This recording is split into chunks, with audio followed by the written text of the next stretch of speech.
उड कालिया कामा चोरी कुट के तन पावा। दोस्तों ये जड़ा गीत हा वो विछोड़ा भरोचे का गीत खास करिए जिसले कंत बार नौकरी पर जाते नारा औंसियां पाई पाई है और कावें की चूरियां पाई पाई है वो दिखदियां भी कदों घर साड़ा कंत आओ। पर अज जे कोई फौजी भी कोई बाहर नौकरी करा दा है तो फौजी छुट्टी कट्टिए बाहर जाना होग तो फौजी बाद च जा घर का गैं पुट्ट नार कन्नै गै ओह्दा त्यार हो जाती अपना झोलू चुक्कियै आखदी अऊं तेरे बगैर नहीं रही सकती। वो पुरानियां जेह्ड़ी औंसियां पाइयै दिखदियां हां जेह्ड़ी कामे की चूरी पाइयै दिखदियां अजकल आह्लियां टिंड फुड़ी कन्नै गै चुकदियां। दोस्तों साढ़े कन्नै इक नार बैठी दी है ओह्दे कन्नै गल्ल कत्थ करिए ओह्दे मन की गल भी तुहाडे तक पहुंचाने की कोशिश करने। केह् नां जी तुहाडा? मेरा नाम प्रिया।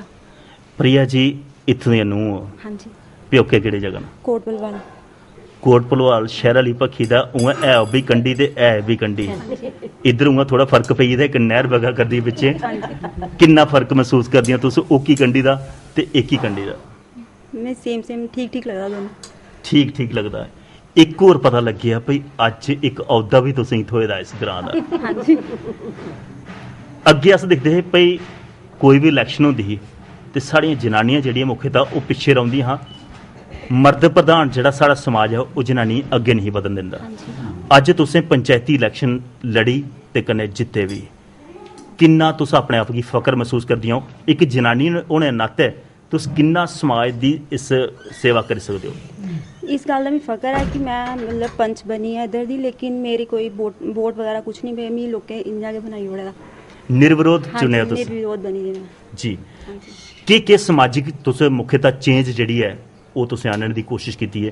भई जि'यां अस दिक्खने आं ग्रां दी जनानियां जिल्लै बेलियां होन घरा दे बिच ते ओह् मता सारा समां जेह्ड़ा भरोखें च निकलदा ते भरोखां जेह्ड़ियां न ओह् लड़ाई दा घर होंदियां ते जनानियें बेल्ले नहीं रौह्न दित्ता जा ते अज्जकल मती सारियां स्कीमां चली दियां वित्तीय सहायता मते सारे बैंक जेह्ड़े न ओह् एक समूह बनाइयै अगर जनानियां किट्ठियां होई जान तो उनेंगी एक वित्तीय सहायता देने कोई कम्म धंधा खोली सकदियां न। क्या ऐसी कोई गैं पुट्टी तुसें भी कोई भई ऐसा? सिलाई सेंटर आस्तै अप्लाई कीता है ते गवर्नमेंट ने परमिशन दित्ती दी है, हुन थोड़ी देर शायद खुल्ली है इधर। जी। सिलाई कढ़ाई दे कन्नै कन्नै मिगी चेता न ओह् पराने दिन शायद तुसें भी होङन जि'यां हून औने आह्ले नराते न, नरातें दे विच साढ़े ग्राएं दे विच दीवार दे उप्पर माता दी प्रतिमा बनाइयै ते कुड़ियां जेह्ड़ियां न ओह् माता खेढदियां हां, ओह् पचैलन बनदियां हां। अजकल ओह् लुप्त होआ करदा। क्या अपनी संस्कृति की अग्गे बधाने वास्ते पंच होने नाते तुस परतियै ओह्की गैं पुट्टी सकदियां भई ओह् चीज़ परतियै होए? नहीं, कोशिश कर सकदी हैं लेकिन हाले कीती नहीं है।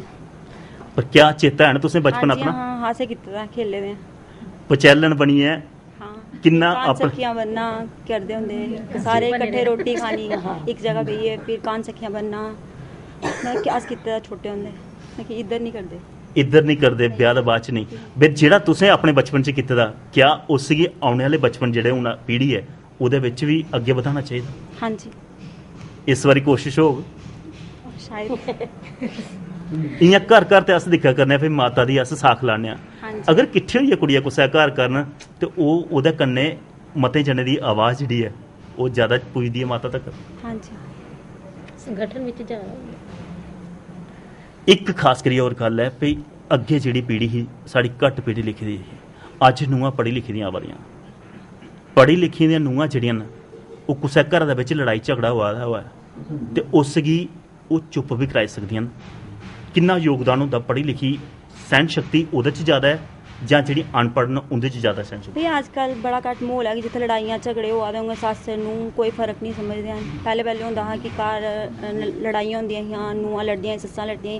अजकल कोई घर च ऐसा माहौल नहीं है कि कुतै लड़ाई होआ दी है। सैह्न शक्ति ज़्यादा पढ़े लिखे च है जां अनपढ़ें च? भैया दोनों सेम ही है।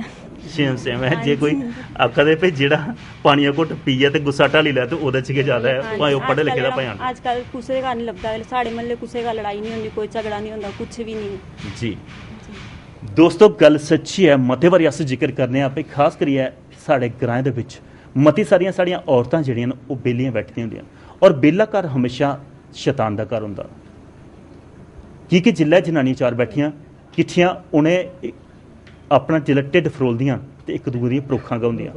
परोखां जेह्ड़ियां न हमेशा लड़ाई दा घर होंदा। अगर जि'यां एह् महिला पंच जित्ती दियां न एह् आखदियां भी सिलाई सेंटर दा इन्हें अप्लाई कीते दा और सैंक्शन भी होई जाग अगर ये एकमुठ होइए वित्तीय सहायता लइए कोई ऐसा बुटीक का काम करन, इन्हें कि पैसे भी चार बचगन तो खास करिए वो जो बेला दिमाग जो शैतान का घर वो छुटकारा भी हो। तो वो कन्ने कन्ने जियां इन्हें अज आख्या भी कोशिश करगे अपने पुराने रीति रिवाजें गी उन्हें भी जिंदा रखने का, जियां कान सकियां अज भी कई ग्राएं च कुड़ियां बना करदियां, माता रखनी पचैलन बननी वो भी करा करते हैं। ये संस्कृति सांझी होआ करदी है ग्रां बुद्धि की।